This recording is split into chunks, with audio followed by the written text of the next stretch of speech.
Have you heard about Mohini अवतार? मोहिनी अवतार कब हुआ था? जब समुद्र मंथन हुआ।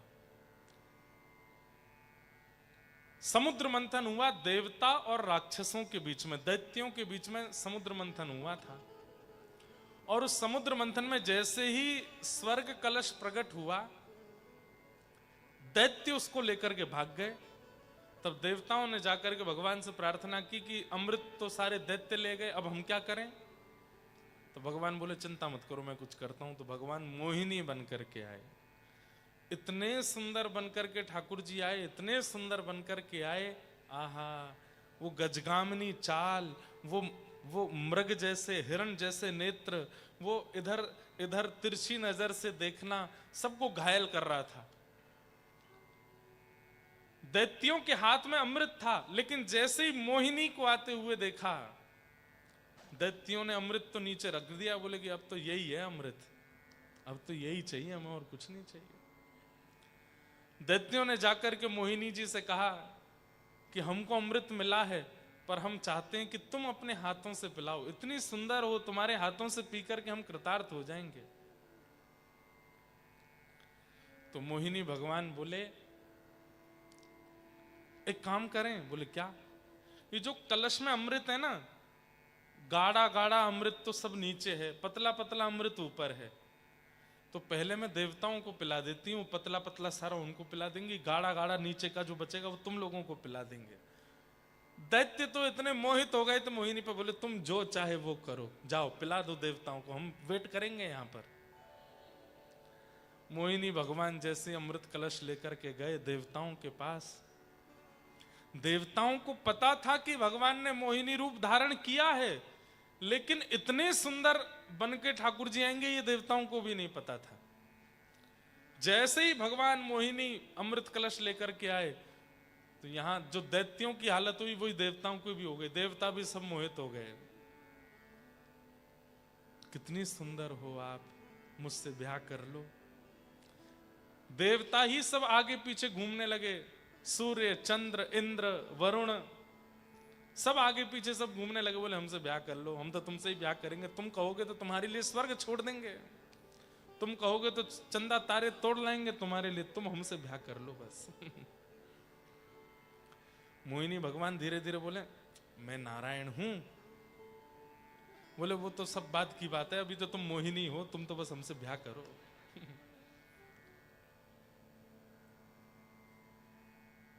सब मोहित हो गए। अरे देवादिदेव महादेव शंकर भगवान, ये कथा मैंने कभी कही थी तो लोग बागों को लगा कि महाराज जी ऐसा शंकर जी के लिए कैसे बोल सकते हैं। अरे शिव सदा नारायण की स्मृति में रहते हैं, सदा नारायण को प्राप्त करने में रहते हैं। उन्होंने सदा शंख चक्र गदा पद्मधारी नारायण का स्तवन किया है, हर हरि का हमेशा स्मरण करते रहते हैं। लेकिन आज उन्हीं हरि को मोहिनी रूप में देख करके शंकर जी भी नहीं रोक पाए अपने आप को। बोले मैं तो आपसे ब्याह करूंगा। मोहिनी बोले मैं हूं हरि।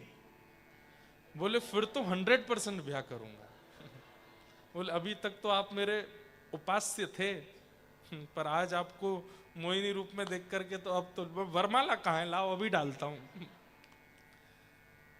इतने सुंदर बनकर के ठाकुर जी प्रकट हुए कि सब उनके रूप को देखते रह गए। लेकिन इन 33 कोटि देवताओं में एक देवता ऐसे हैं जो मोहिनी के रूप पर मोहित नहीं हुए, और वो कौन थे? सूर्य। सूर्य नारायण भगवान ने जब मोहिनी को देखा, उनके मन में, सबके मन में आ रहा था कि ये हमारी पत्नी बन जाए, पर सूर्य के मन में आया ये मेरी बेटी बन जाए। ऐसी सुंदर मेरी बेटी हो, इतनी सुंदर बेटी का मैं पिता कहलाऊं, ये मेरा गौरव होगा, ये मेरा सौभाग्य होगा। जैसे ही सूर्य नारायण भगवान ने ये भाव विचार किया, इतने में ही मोहिनी भगवान ने सूर्य की ओर देखा और देख करके कहा हमने आपका हृदय देख लिया, हमने आपके हृदय की बात जान ली, अब ये पूर्ण होगी। कैसे पूर्ण होगी? बोले द्वापर में मैं कृष्ण बनकर के आऊंगा, द्वापर में मैं कृष्ण बनकर के आऊंगा, और हे सूर्य नारायण आपका ही अंश वृषभानु बन करके बरसाने में जन्म लेगा। आपकी इच्छा तब पूरी होगी। क्यों? मेरी आत्मा ही राधा रानी के रूप में आपके यहां जन्म लेंगी। सूर्य नारायण भगवान बोले, भगवान जैसे अभी हो ऐसे ही बन के आना, मोहिनी जैसे सुंदर। ठाकुर जी बोले, मोहिनी जैसे सुंदर नहीं, दुनिया को जो अपनी सुंदरता पे मोहित करे वो मोहिनी, और ऐसी करोड़ों मोहिनी भी जिनकी सुंदरता पे वारी जाएंगी वो होंगी श्री राधा रानी। वो आपके यहां जन्म लेंगी। करोड़ों करोड़ों मोहिनी अवतार न्योछावर हो जाते हैं जिनकी रूप माधुरी पर, वो है श्री राधा रानी। ऐसे हमारी किशोरी जी, उनके रूप को समझ, अभी भी मैं बहुत बाहर की बातें ही बता रहा हूं ताकि आपको समझ आ जाए कि श्री राधा रानी कौन है। बस बात ऐसी है कि दो देह हैं लेकिन उनके अंदर प्राण एक ही है, वही राधा कृष्ण है।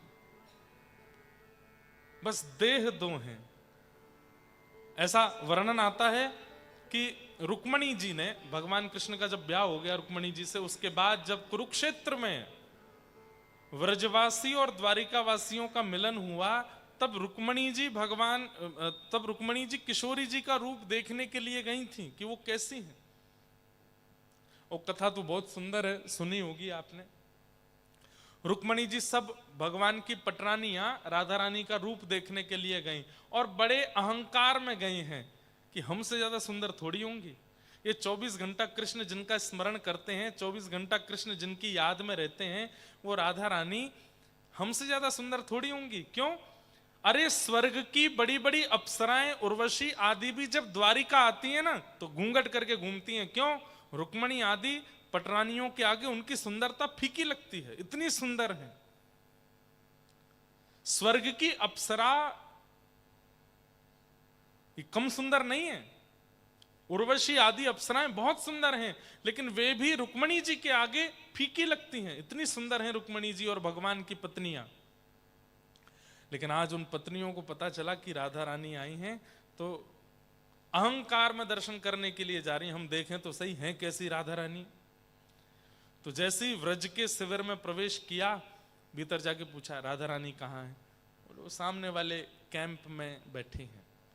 भीतर जैसे प्रवेश किया, आहा घुंघराले केश, इतना सुंदर तप्त कांचन गौर वर्ण, इतना सुंदर रूप था कि भगवान की जितनी पटरानियां अहंकार में गई थी सबका अहंकार नष्ट हो गया और सब अपने घुटनों पर बैठ गई और हाथ जोड़ करके बोली, हे श्री राधा रानी हमारा प्रणाम स्वीकार करो।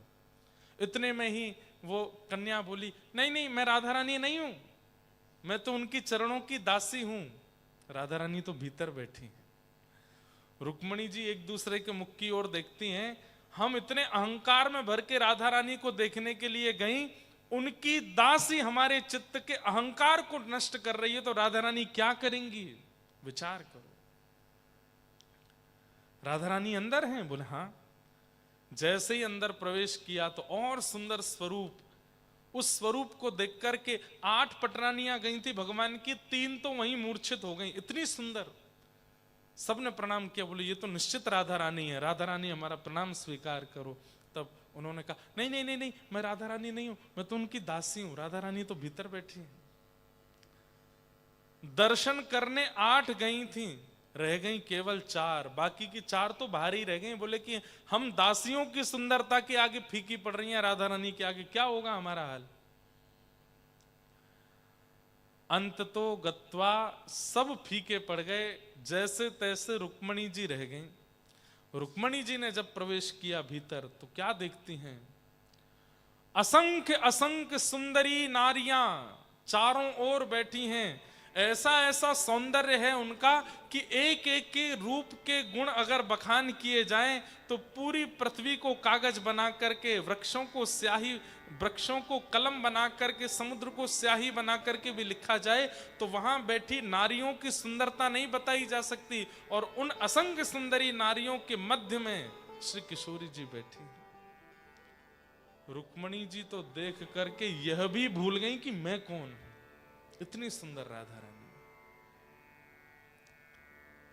यही तो राधा रानी है जो आपका स्वयं का अस्तित्व भुला दे, वो श्री किशोरी जी।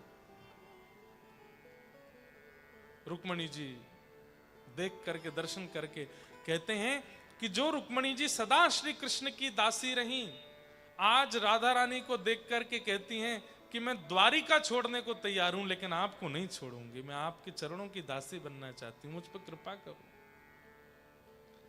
तब किशोरी जी हृदय से लगा के कहती हैं, हमारे प्राण धन तुम्हारे पास हैं, हमारी आज्ञा है उनकी सेवा करो, उनको कोई कष्ट ना होना चाहिए, ऐसा ध्यान रखना। तब रुक्मणी जी निकल करके बाहर आई और सब पटरानियों ने पूछा, राधा रानी कैसी हैं, थोड़ा बताओ तो सही। तो रुक्मणी जी बोली, मैं उसका वर्णन नहीं कर सकती, लेकिन तुम बहुत पूछती हो तो केवल इतना बता देती हूं। श्री कृष्ण संध्या में जब आते हैं और अपने सारा श्रृंगार उतार करके रात्रि के वस्त्र पहनते हैं, अपने घुंघराले केशों को खोल करके जैसे ही श्री कृष्ण लेट जाते हैं, अत्यंत थके हुए श्री कृष्ण के मुखमंडल पर वो मासूमियत जब सोते समय दिखाई देती है, उस समय श्री कृष्ण का वर्ण यदि सांवले से गोरा कर दिया जाए तो ऐसा लगेगा श्री राधा रानी लेटी हुई है, बिल्कुल एक जैसे हैं, कोई अंतर नहीं। तो श्री राधा रानी कौन है? भगवान का ही स्वरूप है, श्री कृष्ण ही हैं, उन्हीं का ही आह्लादनीय स्वरूप है। अब कहते हैं लोग कि विवाह क्यों नहीं हुआ? हमारे वृंदावन की रीति में तो ब्याह हुआ ठाकुर जी का। दूसरा पक्ष यह है कि श्री ठाकुर जी व्रज से बाहर जाने वाले हैं, हम सबका कल्याण करने के लिए गीता का ज्ञान देने वाले हैं, महाभारत का युद्ध कराने वाले हैं, द्वारिका की स्थापना करने वाले हैं, कई सारे राक्षसों का वध करने के लिए उनको व्रज छोड़ के जाना पड़ेगा, और श्री राधा रानी व्रज से बाहर नहीं जाएंगी। श्री राधा रानी दुनिया के लिए आई नहीं है, केवल व्रज के लिए आई हैं और व्रज के उपासकों के लिए आई हैं। व्रज के बाहर, आई एम सॉरी टू से, पर ब्रज के बाहर के लोगों के लिए राधा रानी नहीं आई है। आप नारायण की पूजा कीजिए, आप महादेव की पूजा कीजिए, आप शंकर की, आप हनुमान जी की पूजा करो, आप राम जी की पूजा करो, आप कृष्ण की पूजा करो, पर राधा रानी तो केवल उनकी हैं जो व्रज के हैं, जिनके तन में व्रज, जिनके मन में व्रज, जिनके बुद्धि में व्रज है, उनके लिए श्री किशोरी जी आई हैं। रसिकों के लिए किशोरी जी आई हैं, व्रज के बाहर वालों के लिए नहीं है। हाँ, तो आप कहें तो फिर महाराज जी साउथ अफ्रीका वाले नहीं बच सकते? बच सकते हैं। तन भले ही साउथ अफ्रीका में हो, लेकिन मन सदा वृंदावन में रहता हो, तो आप राधा रानी को बच सकते हो। लेकिन मन भी यहीं के कमाई धंधे में ही लगा है, तो फिर राधा रानी को नहीं बच पाओगे। मन तो वृंदावन में रहना चाहिए। ऐसी श्री राधा रानी, तो ठाकुर जी को बाहर जाना है लीला करने के लिए, और किशोरी जी नहीं जाएंगी व्रत छोड़ के। और किशोरी जी के लिए अगर ठाकुर जी भी नहीं गए, तो जिस उद्देश्य से श्री कृष्ण पृथ्वी पर आए वो उद्देश्य पूर्ण नहीं हो पाएगा। इसलिए भी श्री कृष्ण को जाना पड़ा। लेकिन श्री कृष्ण के भी दो रूप हैं, एक देवकी नंदन है, एक नंद नंदन है। अब ये बहुत सारा कॉम्प्लिकेशन है, इसके लिए मुझे 3-4 दिन कथा करनी पड़ेगी, लेकिन मैं बस शॉर्ट में इंफॉर्मेशन दे देता हूं।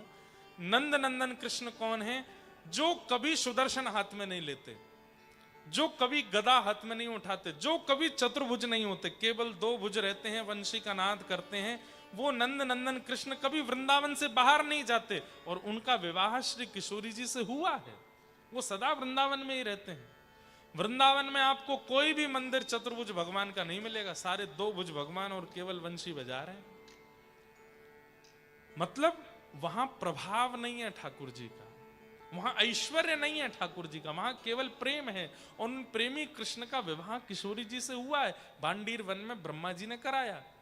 लेकिन देवकी नंदन कृष्ण जो मथुरा जाते हैं, हस्तिनापुर जाते हैं, द्वारिका जाते हैं, महाभारत का युद्ध आदि सब कराते हैं, उन देवकी नंदन कृष्ण का विवाह रुक्मणी जी से हुआ है।